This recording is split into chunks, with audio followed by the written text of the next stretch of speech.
어령봉추입니다. 자, 오늘 3월 21일 월요일 아침입니다. 시장 얘기 조금 드려보고자 하는데요. 얘기를 들어보시고 도움이 되셨다고 생각되시는 분들은 구독, 좋아요 한 번씩 눌러주시면 감사하겠습니다. 자, 바로 보도록 하죠. 먼저 미국 시장입니다. 지난주 금요일 날 미국 시장, 어제 이번 주 증시 전망에서 간단하게 또 일부 언급을 드렸기 때문에 뭐 자세하게 말씀을 드릴 내용까지는 별로 없을 것 같고요. 일단 바이든 대통령과 시진핑 주석의 정상회담이 있었는데 일단은 조금 일정 정도 평행선에 가까운 얘기들이 있었습니다. 뭐 계속 예고가 됐듯이 바이든 대통령은 중국이 러시아를 지원할 경우 강력한 제재를 하겠다. 오늘 아침에 EU에서도 만약 중국이 지원하게 될 경우에 EU 전체적으로 제재를 하겠다라는 쪽의 얘기들이 좀 있었고요. 그에 반해서 시진핑 주석 같은 경우는 미국, 나토가 러시아와 대화를 해야 한다. 전쟁은 우리가 원치 않았던 부분이고 전쟁은 어떤 경우에도 맞지 않다. 해서는 안 된다. 다만 현재 상황에서 러시아를 제재하는 거는 반대한다. 뭐 양쪽 어느 쪽에 발을 담그기도 지금 애매한 그런 정도의 발언 뭐 이렇게 나왔다라고 볼 수 있고 전체적으로 미국이나 EU 쪽에서 나오는 정보들에 의하면 지난주까지 나왔던 정보들에 의하면 지원 가능성이 조금은 높아지다 보니까 아무래도 미국과 EU 쪽에서 목소리가 조금씩 더 커지고 있는 것 같습니다. 일단 뭐 그런 부분들이 있었었고 푸틴이 그저께 이 러시아 뭐 이 대형 체육관에서 연설을 하면서 또 한번 결의를 다지는 정도의 모습이 나왔고요. 그리고 터키 쪽에서 일단 어젯밤에 나왔던 새로운 얘기 중에 하나가 터키 외무장관이 일단은 양측이 어느 정도 지금 조금 협상에 합의점을 좀 찾아가고 있는 것 같다라는 얘기가 좀 나왔는데 지금까지 협의됐던 부분들이 협상이 완전히 엎어지는 게 아니라면 휴전의 가능성은 조금 더 높아 보인다라는 일단 얘기는 있었습니다. 그러면서 이제 3자 회담 해보자 터키하고 그런 제안이 있었었고요. 젤렌스키 대통령 같은 경우는 이스라엘의 헬프를 지금 계속 때리고 있는 상황이고요.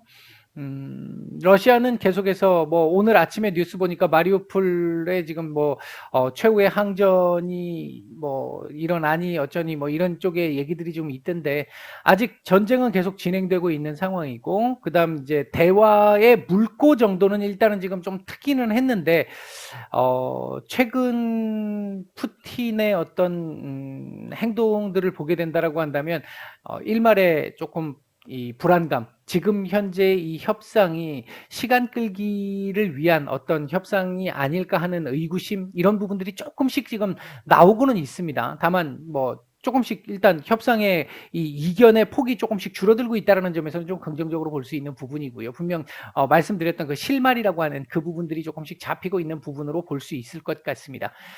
그리고 지난주 금요일 날 미국에서는 연준 위원들의 발언들이 있었는데 뭐 거의 기존 비둘기파 의원들조차도 강경 발언들이 쏟아졌죠. 50bp 다음 FOMC에서 50bp 인상 가능성에 대한 얘기를 상당히 지금 높여놓은 상태고요. 뭐 많이 아시겠지만 블라드 세인트루이스 연은 총재 같은 경우는 지금 뭐 50bp 한 번 갖고는 어린 반푼어치 없고 올 말에 한 3%까지 올려야 돼라는 얘기를 주장하기도 했습니다.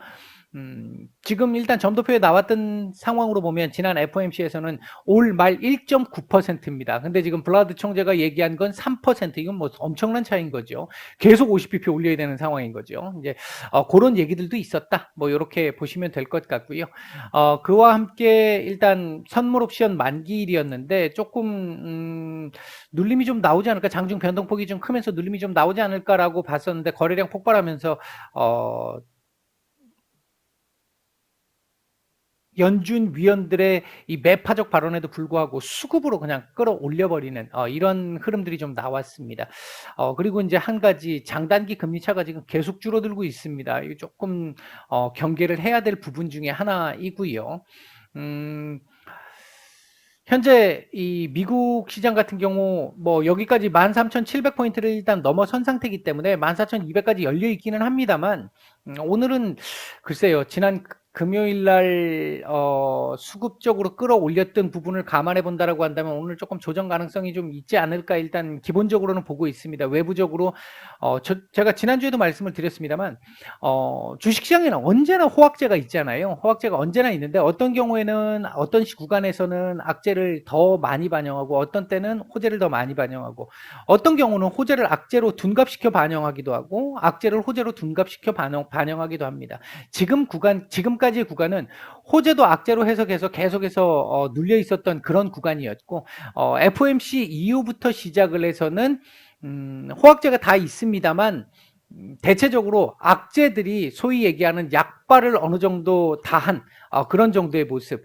아마도 우크라이나 관련해 가지고 지난번에도 말씀드렸듯이 뭐 핵과 관련된 부분이 나온다거나 하는 게 아니라면 그리고 뭐 완전히 전황 자체가 완전 뒤집어지는 이런 상황이 나오는 게 아니라고 한다면 점점 영향은 조금씩 줄어들 가능성이 높고 전체적으로 시장은 뭐 오늘 같은 경우 제가 볼 때는 13,700포인트에 대한 지지 테스트 할 수 있을 것 같고요. 여기서 조금은 쉬어가야 좋습니다. 여기서 지금 계속 오르는 거 별로 좋지 않아요. 이렇게 되면 나중에 조정을 할 때 더 아프게 조정을 해야 합니다. 그렇기 때문에 여기서 옆으로 조금 기어주면서 하루 이틀 정도 기어주면서 지금 최근 상승에 대한 차익 매물을 좀 받아주는 게 일단은 좋은 방식이고 바라는 방식이고 그럴 가능성이 현재로서는 가장 높아 보인다. 그러면서 60일선 내려오는 이 구간까지 올라왔다가 또 한번 두드러 맞고 살짝 내려왔다 이러면서 바닥을 좀 다져주는 13,700포인트 정도 선을 지지 라인으로 좀 바닥을 다져주기를 좀 기대를 해보고 있습니다. 일단 뭐 요렇다. 미국 시장은 이렇게 말씀을 드리겠고 우리 시장 현재 상황 보면요. 외국인들 선현물 현재 다 매도 중입니다만 매도량이 그렇게 많지는 않습니다. 선물 매수가 장 초반보다 조금 늘기는 했습니다만 아직까지는 뭐 추세적으로 강한 매도가 나오거나 하는 상황은 아니고요.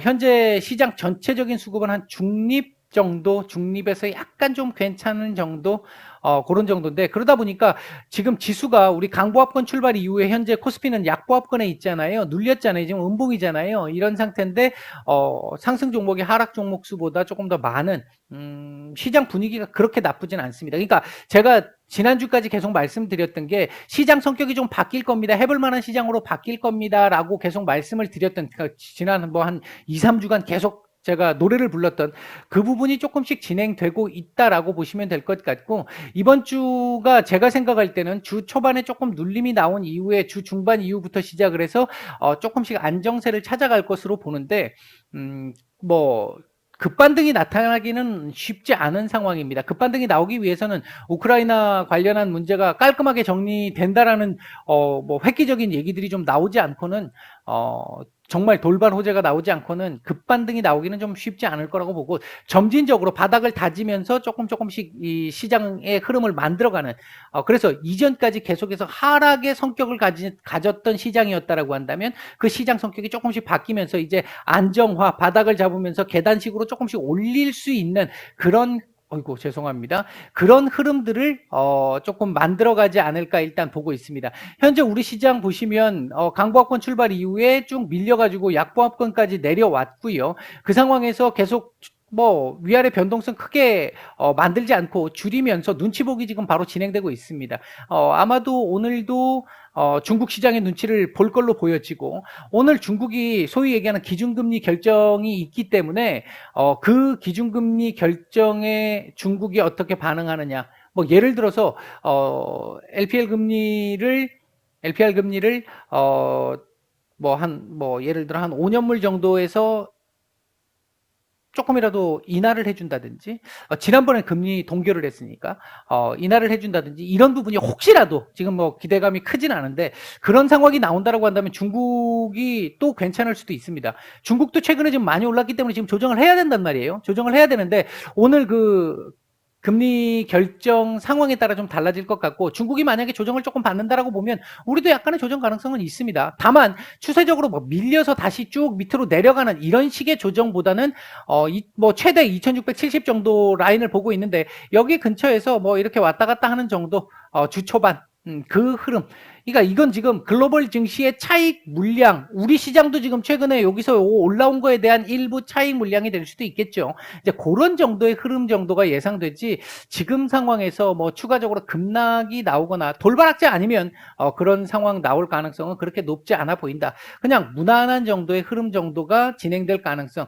옆에서 지금 위아래가 다 열려 있잖아요. 열려 있는 이 구간에서 보면 그냥 밑으로 밀리면 21선, 뭐 위로 올라오면 2730, 요 근처에서 왔다 갔다 하면서 눈치 보기, 차익 물량 소화, 글로벌 증시의 눈치 이런 것들 전체적으로 보면서 조금 주 초반 소화를 시켜 나가는 흐름이 나오지 않을까. 일단 기본적으로는 그런 시각에서 보고 있습니다.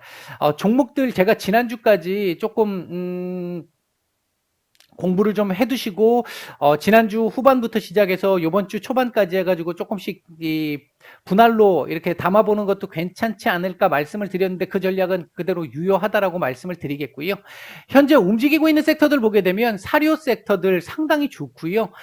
그 외에도 오늘 그 윤 당선인이 이산가족 그 상봉 추진과 관련한 얘기들이 있다 보니까 대북주들 조금씩 움직이는 모습들이 좀 있고요. 그다음에 이제 2차 전지 요런 섹터들, 농업 섹터들, 요런 섹터들 조금 움직임이 괜찮고요. 반면에 바이오 섹터들, 인터넷, 건설 요런 섹터들은 조금 눌림이 진행되고 있다. 이렇게 말씀드릴 수 있겠고요. 현재 외국인들 매수하고 있는 종목들 보게 되면 코스피 쪽에서는 엔솔, LG 이노텍 정도 눈에 띄고요. 코스닥 쪽에서는 SK 하이닉스 정도 눈에 띄는 정도의 매도가 약간 나오고 있습니다. 코스닥 쪽에서는 안철수 인수위원장의 이 총리 후보 발언 여론들이 조금씩 나오면서 안내 매수세가 상당히 좋고 오늘 상승률도 상당합니다. 그 외에도 2차 전지 관련해서 LNF, 에코프로, 그 다음에 그 외에도 뭐 펄어비스, LX세미콘 뭐 이런 종목들 매수가 좀 괜찮고요. 그리고 매도 상위 쪽에서는 카카오 게임즈, 휴림 로봇, 위메이드, 셀트리온 제약, 휴마시스, 셀트리온 헬스케어, 에브리봇 뭐 이런 종목들 매도가 좀 나오고 있는데 로봇 관련주들 급등이 좀 나왔기 때문에 매물 지금 이제 차익 매물들 좀 나온다 이렇게 보시면 될 것 같습니다. 아마 이렇게 되면 로봇 관련 섹터들 이제 서서히 수급 순환이 이루어지겠죠. 수급 순환이 이루어진다라고 한다면 로봇 지나고 나면 그 다음 뭐일까요? 요번 주 제가 이번 주 증시 전망에서도 한번 말씀을 드렸던 섹터들 관심을 좀 가져보시면 어떨까 싶습니다. 뭐 NFT라든지 메타버스라든지 이런 섹터들 조금 관심을 좀 가져보면 어떨까. 그 중에서 게임 쪽은 글쎄요 조금 저는 중국 쪽의 눈치가 좀 보입니다. 같은 뭐 메타버스라 하더라도 중국 쪽이 지금 윤 당선인의 강경 친미 쪽의 어떤 성향 기존의 문 대통령의 친중적 성향에서 지금 변화해 가려고 하는 움직임에서 대통령 선거일 그러니까 당선되고 직후까지 중국이 어느 정도 화해의 손짓을 좀 보냈는데 일단 반응을 안 했단 말이에요. 윤 당선인이 그 부분 고려하면 조금 걸리는 부분은 좀 있을 것 같다. 저는 개인적으로 메타버스도 게임 쪽보다는 다른 쪽의 메타버스 쪽이 조금 더 낫지 않을까. 일단 개인적으로는 그렇게 지금 보고 있습니다. 오전 말씀은 이 정도 드리고 마치겠습니다.